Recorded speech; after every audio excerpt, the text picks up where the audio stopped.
Jonah and the big fish, learning to obey. A long time ago, there was a man named Jonah. Jonah loved God, but one day God gave him a very hard job. Jonah, God said, go to the city of Nineveh and tell the people to stop doing bad things, or they will be punished.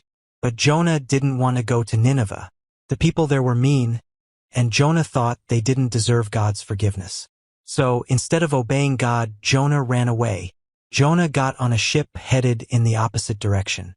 He thought he could hide from God, but God knew exactly where Jonah was. While Jonah was on the ship, God sent a huge storm. The wind howled, and the waves crashed against the boat. The sailors were terrified. "Pray to your gods," they cried. But Jonah knew the storm was his fault. "It's because I disobeyed God," Jonah said. "Throw me into the sea, and the storm will stop." The sailors didn't want to do it, but finally, they threw Jonah overboard. As soon as Jonah hit the water, the storm stopped. But Jonah wasn't left alone in the sea.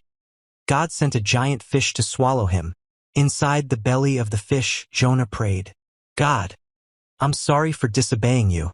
I'll do what you asked."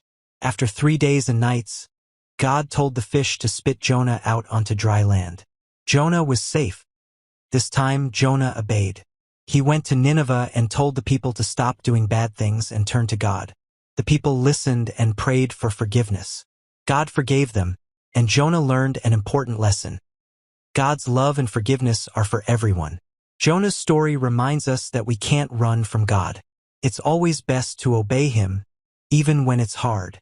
It also teaches us that God is merciful and loves everyone, even those who make mistakes. When we obey and share His message, amazing things can happen.